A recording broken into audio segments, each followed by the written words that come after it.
Hello everyone, welcome to our channel study वाला। तो हम UP TGT PGT GIC HESC art का chapter 6 Mughal तथा दक्कनी चित्रकला कर रहे थे। मुगल तथा दक्कनी चित्रकला का समय 1556 से 1900 तक का माना जाता है। इसके पहले हमने अकबर, हुमायूं, शाहजहां और औरंगजेब इन सब के बारे में पढ़ लिया था। ठीक है, तो ये पार्ट 3 है क्योंकि ये चैप्टर बहुत ही लॉन्ग है। तो आज हम औरंगजेब को इसमें कवर करेंगे। औरंगजेब के कुछ क्वेश्चंस को हमने इसके पहले किया था, तो आगे के क्वेश्चंस को इसमें हम करेंगे। चलते हैं फिर बिना टाइम वेस्ट किए स्टार्ट करते हैं अपने वीडियो को। औरंगजेब का जन्म कब हुआ था? तो 24 अक्टूबर 1618 को मैंने आपको बताया था। ठीक है, तो चलते हैं हम आगे। क्वेश्चंस क्या है? कला का द्रोही शासक कौन था? तो कला का द्रोही शासक कौन था? तो औरंगजेब था। किस सम्राट ने चित्रकला को धर्म निषिद्ध घोषित कर दिया था? तो औरंगजेब ने चित्रकला को धर्म निषिद्ध घोषित कर दिया था। आगे मुगल शैली का ह्रास किसके समय में हुआ? तो औरंगजेब के समय में हुआ। बीजापुर का घेरा किसके समय चित्रित किया गया? तो औरंगजेब के समय में इसको चित्रित किया गया। अपनी प्रियतमा राणा दिल के साथ शहजादा दारा सिकोह कागज पर टेम्परा माध्यम से 1700 में। शीर्षक चित्र जो राष्ट्रीय संग्रहालय नई दिल्ली में सुरक्षित है किसके काल का है? तो यह औरंगजेब के काल का है। ठीक, आगे बंदी शासकों के चित्र किस मुगल शासक की आज्ञा से बने? तो औरंगजेब की। आगे औरंगजेब ने अपनी प्रिय पत्नी रबिया दुर्रानी की याद में 1678 में औरंगाबाद में एक मकबरा बनवाया जो किस नाम से प्रसिद्ध हुआ? तो बीबी का मकबरा। ठीक है, इस नाम से यह प्रसिद्ध हुआ। आगे किस स्थापत्य को ताजमहल की फूहड़ नकल तथा दक्षिण का ताजमहल कहा जाता है? तो बीबी का मकबरा जो है इसे ताजमहल की फूहड़ नकल तथा दक्षिण का ताजमहल कहा जाता है। ठीक, आगे है मुगल चित्रकला की विशेषता। तो मुगल चित्रकला की जो विशेषताएं हैं इससे संबंधित कुछ प्रश्न हैं, तो देखते हैं। राजसी वैभव किस चित्र शैली के चित्रों में दर्शाया गया? तो मुगल चित्र शैली में इसको दर्शाया गया है। आगे किस शैली में प्रकृति का भावनात्मक चित्रण नहीं हुआ है? तो मुगल में। मुगल युग में सर्वश्रेष्ठ कागज कौन सा माना जाता था? तो समरकंदी। मुगल युग में कितने प्रकार के कागज प्रचलित थे? तो इसमें 8 प्रकार के थे। पहला है दौलताबादी, दौलताबाद में बनने वाला कागज। दूसरा खटाई, उत्तरी चीन के खटा नगर में बनने वाला कागज। तीसरा है आदिल शाही। चौथा है हरीरी, इसे रेशमी भी कहा जाता था। पांचवा है सुल्तानी समरकंदी। छठा है निज़ाम शाही। सातवां है गौनी, तबरेज़ में बनने वाला हुआ पीला कागज़ था यह। आठवां है नुखियर, पानी लगाकर सुखाया हुआ कागज़ जो था वो क्या कहलाता था? नुखियर। एंड नेक्स्ट है स्याह कलम चित्र किसे कहते हैं? तो काले रंग से तूलिका द्वारा रेखांकन से बने चित्र को स्याह कलम का चित्र कहा जाता है। आगे है परदास किसे कहते हैं? तो तूलिका द्वारा पास पास खींची गई रेखाएं अथवा बिंदु लगाकर छाया प्रकाश दिखाना परदास कहा जाता है उसको। आगे कद कैंडा किसे कहते हैं? तो प्रकृति की ठीक ऊंचाई को कद और अंगों की उचित अनुपात को कैंडा कहते हैं। आगे हरीरी किस प्रकार का कागज था? तो रेशमी जो था, रेशमी को हरीरी के नाम से भी जानते थे। चरबा किसे कहते हैं? तो हिरन की खाल की झिल्ली पर रेखांकन चरबा कहलाता था। आगे दिशा के आधार पर मुखाकृतियां बनती हैं, तो 7 प्रकार की बनती हैं। आगे मुगल कला का सबसे अधिक प्रभाव किस शैली पर पड़ा? तो बीजापुर में सर्वाधिक प्रभाव पड़ता है। कारखाना शब्द किस चित्र शैली से संबंधित है? तो मिनिएचर शैली से संबंधित रहा। लाफिर के अनुसार भारत में चित्रकला का जन्म हुआ तो दरबारों में हुआ है। आगे है मुरक्का क्या था? तो सूक्ष्म चित्रकला के एल्बम। नेक्स्ट है मुगल कला कैसी कला थी? तो दरबारी। मुगल शैली में किस प्रकार के विषय का अभाव है? तो घरेलू जीवन। नेक्स्ट है मुगलों की दरबारी भाषा थी, आई होप आपको ये पता ही होगा, फारसी है। किस मिनिएचर पेंटिंग में अलंकृत बॉर्डर का प्रयोग किया गया? तो मुगल में। नेक्स्ट है वर्तना क्या है? तो रंगों की सहायता से गोलाई दर्शाना वर्तना कहलाता है। आगे मुगल शैली में कितने प्रकार के रंगों का प्रयोग हुआ? तो 3 प्रकार के, वानस्पतिक, रासायनिक एंड खनिज। 3 प्रकार के रंगों का प्रयोग हुआ था। मुगल शैली में सर्वाधिक रंग किससे बनाए जाते थे? तो खनिज से सर्वाधिक रंगों को बनाया जाता था। आगे है मुगल शैली की चित्रण विधि किन किन नामों से जानी जाती है? तो टिपाई, गदकारी, खुलाई, घुटाई आदि नामों से जाना जाता है। आगे मुगल शैली पर प्रमुख रूप से प्रभाव किस शैली का रहा? तो ईरानी शैली का, विशेषकर हाशिए के अंकन में।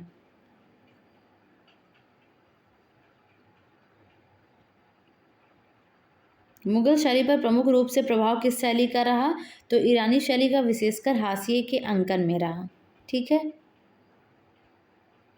नेक्स्ट है दक्कनी चित्रकला, जिसको डेक्कन पेंटिंग भी बोलते हैं। इसका समय 1600 से 1900 के मध्य का है। दक्कनी शैली मुख्य रूप से किससे संबंधित है? तो दक्षिण के मुस्लिम साम्राज्य से यह संबंधित मानी जाती है। ठीक।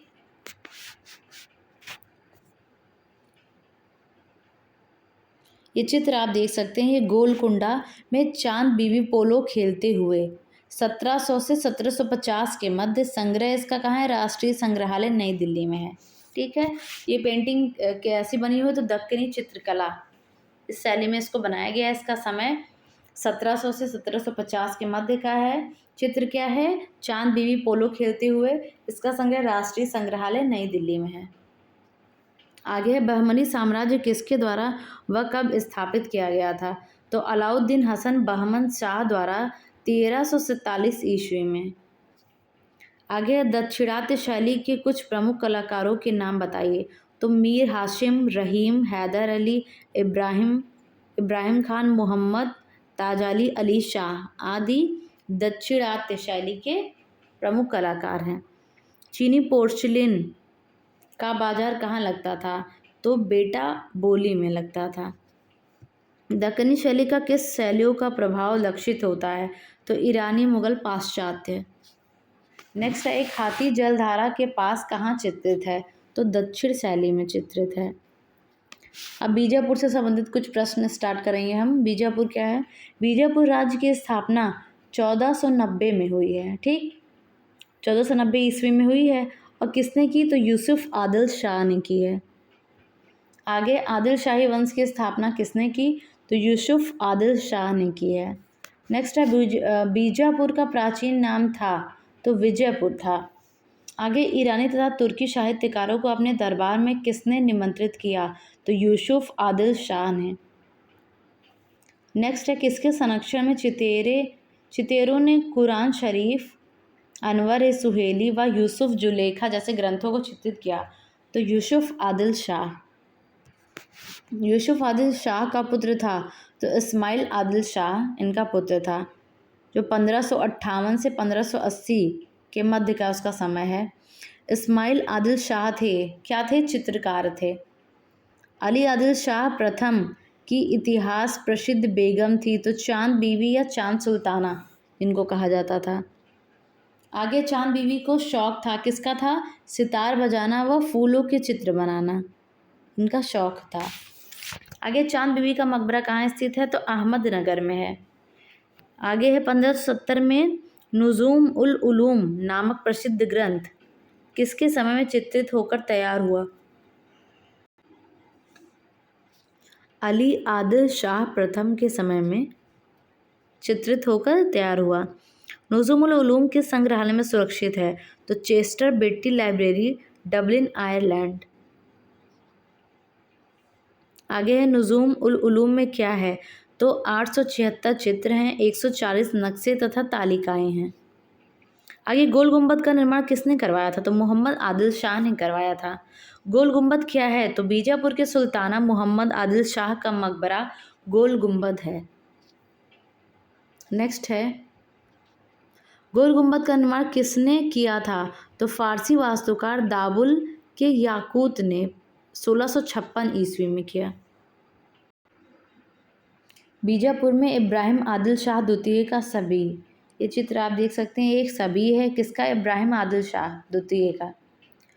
नेक्स्ट है अपनी स्थापत्य विशेषताओं के कारण दक्कनी वास्तुकला का विजय स्तंभ माना जाता है, तो गोल गुंबद को इसका विजय स्तंभ माना जाता है, किसका, दक्कनी शैली वास्तुकला का। गोल गुंबद कहाँ स्थित है, तो बीजापुर कर्नाटक में।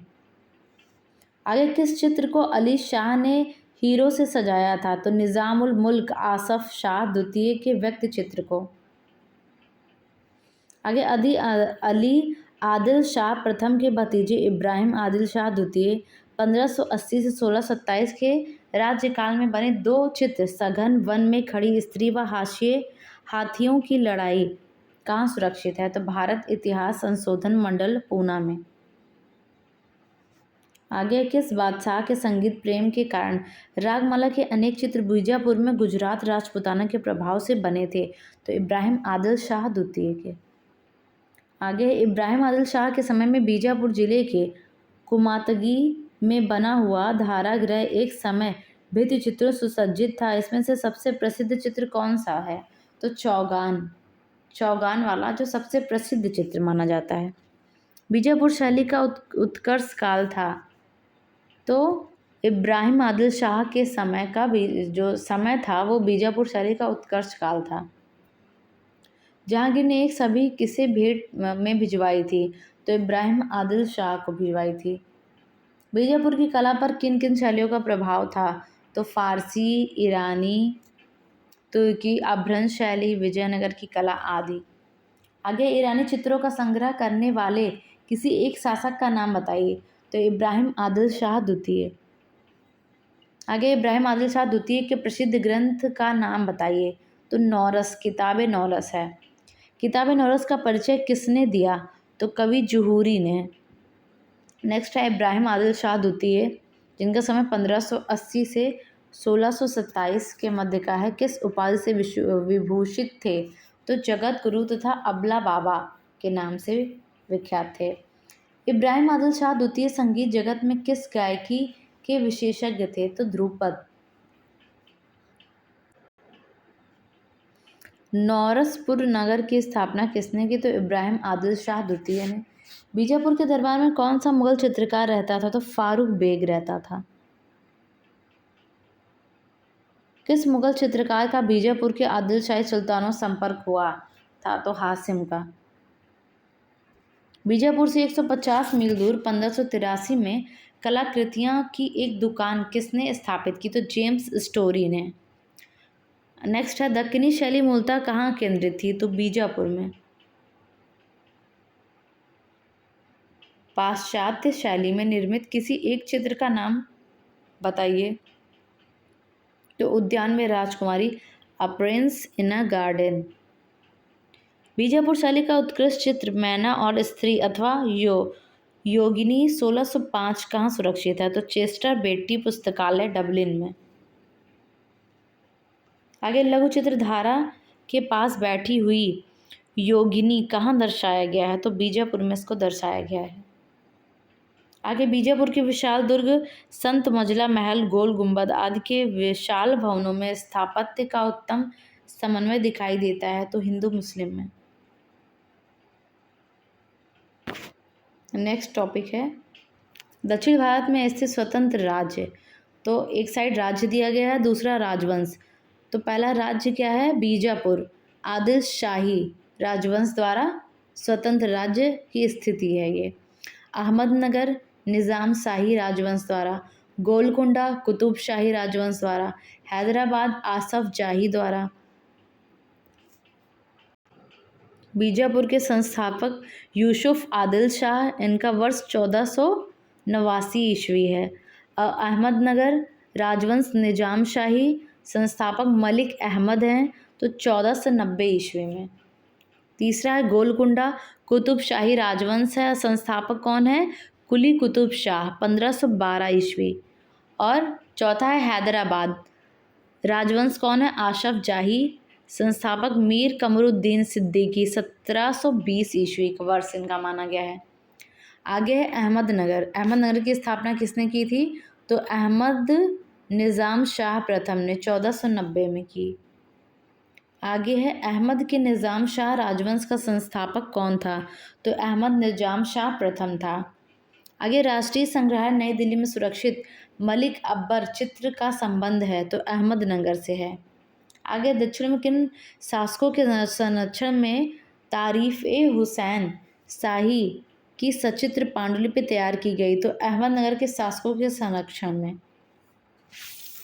आगे है तारीफ ए हुसैन शाही का एक चित्र आप देख सकते हैं 1565 से 1569 ईस्वी में भारतीय इतिहास संशोधन मंडल पूना के संग्रह में है। ये तारीफ ए हुसैन शाही का एक चित्र है।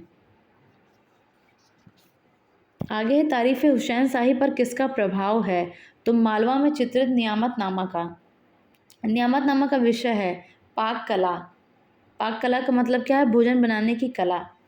1591 से 95 के बीच रागमाला संबंधी चित्र कहाँ बने? तो अहमदनगर में बने हैं। आगे अहमदनगर में 1591 ईस्वी में बना हिंडोल राग चित्र किसके संरक्षण में बना? तो बुरहान द्वितीय के समय में बना। आगे है राग हिंडोला की रागिनी पटहंसिका 1590 से 95 की कलावधि में कहाँ चित्रित की गई? तो अहमदनगर में चित्रित की गई है। आगे अहमदनगर की कला शैली में स्त्रियों का चित्रण हुआ? तो दक्षिण भारतीय ढंग से इनका चित्रण किया गया है। तो अहमदनगर से संबंधित प्रश्न यहाँ पे समाप्त होते हैं। अब गोलकुंडा से संबंधित प्रश्न करेंगे। गोलकुंडा का संस्थापक था तो इब्राहिम कुतुब शाह था। आगे गोलकुंडा के कुतुबशाही वंश का संस्थापक कौन था? तो कुली कुतुब शाह था। नेक्स्ट है इब्राहिम की मृत्यु के बाद कौन सा शासक बना? तो उसका पुत्र मोहम्मद कुली कुतुब शाह जिसने 1580 से 1611 ईस्वी तक शासन किया। गोलकुंडा का वह कला प्रिय एवं संस्कृति उन्नायक शासक जिसके समय गोलकुंडा चित्रकला अपने स्वर्ण काल में पहुंची? तो मोहम्मद कुली कुतुब शाह। आगे दक्कनी लघुचित्र चांद बीबी पोलो खेलते हुए किस उपशैली से संबंधित है? तो गोलकुंडा से। राष्ट्रीय संग्रहालय नई दिल्ली में सुरक्षित शहजादा संगीत का आनंद लेते हुए 1700 में कागज पर टेम्परा माध्यम से किन शैली से संबंधित है? तो गोलकुंडा से संबंधित है। नेक्स्ट है गोलकुंडा शहजादा गुलाब के फूल का खुशबू लेते हुए चित्र आप देख सकते हैं। यहाँ पे शहजादा गुलाब के फूल का खुशबू लेते हुए चित्र बना है गोलकुंडा में। 1770 ईस्वी में कागज पर टेम्परा माध्यम से इसका संग्रह कहाँ है? राष्ट्रीय संग्रहालय नई दिल्ली में इसका संग्रह है। आगे 1591 में हैदराबाद में चार मीनार का निर्माण किसने करवाया था? तो कुली कुतुब शाह ने करवाया था।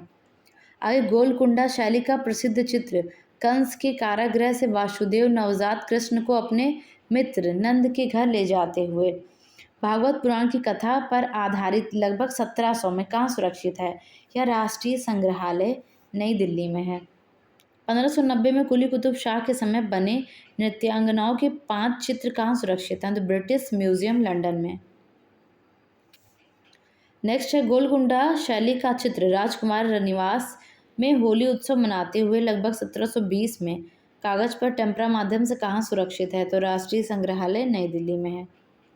गोलकुंडा दक्कन शैली का चित्र महिलाएं संगीत और मदिरा का आनंद लेते हुए कागज पर टेम्परा माध्यम से कहाँ सुरक्षित है? राष्ट्रीय संग्रहालय नई दिल्ली में ये भी है। राष्ट्रीय संग्रहालय नई दिल्ली में सुरक्षित राग मेघ का रागपुत्र विभास कागज पर टेम्परा माध्यम 1725 में किस शैली का चित्र है? तो गोलकुंडा दक्कन शैली का। नेक्स्ट है लेडी स्मोकिंग हुक्का। लेडी स्मोकिंग हुक्का किस शैली का चित्र है? तो गोलकुंडा का। दक्कनी उर्दू अथवा हिंदवी जो आधुनिक उर्दू का आदि रूप है का जन्मदाता माना जाता है? तो मोहम्मद कुली कुतुब शाह को माना जाता है। आगे गोलकुंडा की पासवान और नृत्यांगनाएं किसके लिए प्रसिद्ध हैं? तो सुंदर व कीमती आभूषणों को धारण करने के लिए ये प्रसिद्ध हैं। 1610 से 20 ईस्वी के मध्य दीवान हाफिज की सचित्र पोथी कहाँ तैयार की गई? तो गोलकुंडा में। राष्ट्रीय संग्रहालय नई दिल्ली में सुरक्षित राग हिंडोला 1710 ईस्वी में कागज पर टेम्परा के संबंध है? तो गोलकुंडा से है। आगे गोलकुंडा में कौन सी शैली पल्लवित हुई? तो दक्षिणी शैली। आगे किस समय विश्व का सबसे बड़ा ज्ञात हीरा कोहिनूर हीरा कहाँ से निकाला गया था? तो गोलकुंडा की खान से निकाला गया था। वर्तमान में कोहिनूर हीरा कहाँ प्रदर्शित है? तो टावर ऑफ लंदन में। नेक्स्ट टॉपिक है हैदराबाद। हैदराबाद शहर की स्थापना किसने की थी? तो मोहम्मद कुली कुतुब शाह ने की थी। किसने अपनी बेगम बागमती को हैदराबाद शहर को उपहार स्वरूप दिया था? तो मोहम्मद कुली कुतुब शाह ने अपनी बेगम को हैदराबाद शहर उपहार में दिया था। आगे किस शहर को निज़ामों का शहर तथा मोतियों का शहर कहा जाता है? तो हैदराबाद को। हैदराबाद किस नदी के तट पर है? तो मूसी नदी के तट पर है। नेक्स्ट है गोलकुंडा के कुतुबशाही राजवंश का संस्थापक कौन था? तो मोहम्मद कुली कुतुब शाह। हैदराबाद के कौन से शासक कलाकारों का आश्रयदाता था? तो आसफ शाह कलाकारों का आश्रयदाता माना जाता है। इसका समय 1724 से 48 के मध्य का है। नेक्स्ट टॉपिक है हैदराबाद नर्तकियां। 1750 में कागज पर टेम्परा माध्यम से ये चित्र बनाया गया है। ये चित्र आप देख सकते हैं नर्तकियां। चित्र का नाम क्या है? नर्तकियां। हैदराबाद में है, 1750 में बनाया गया। कागज पर टेम्परा विधि से इसको बनाया गया है और संग्रह इसका राष्ट्रीय संग्रहालय नई दिल्ली में है। किसके शासनकाल में गोलकुंडा में रागमाला के चित्र बनाए गए? तो आशफ शाह के समय में बनाए गए। आशफ शाह के पश्चात उसका कौन सा बेटा शासक बना जो स्वयं चित्रकार भी था? तो नादिर जंग है। आगे है 1793 में तुजु के आसफी ग्रंथ का लेखन तथा चित्रण कहाँ हुआ? तो हैदराबाद में हुआ है। वेंकटवलम किस दरबार का उत्कृष्ट चित्रकार था जिसको 12,000 रुपये वार्षिक आय की जागीर निजाम ने प्रदान की? तो वेंकटवलम किस दरबार का उत्कृष्ट चित्रकार था जिसको 12,000 रुपये वार्षिक आय की जागीर निजाम ने प्रदान की? तो हैदराबाद का। हैदराबाद चित्रकला के प्रमुख विषय थे दरबारी दृश्य, रनिवास, रागमाला, चकई क्रीड़ा, दूती द्वारा वधू का मार्गदर्शन आदि। हजरत निजामुद्दीन औलिया एवं अमीर खुसरो लघु चित्र को 1750 से 70 के मध्य कहाँ चित्रित किया गया? तो हैदराबाद में। नेक्स्ट है राष्ट्रीय संग्रहालय नई दिल्ली में सुरक्षित गुरु नानक सिक्कों के प्रथम गुरु कागज पर टेम्परा विधि से किस शैली का चित्र है? तो हैदराबाद।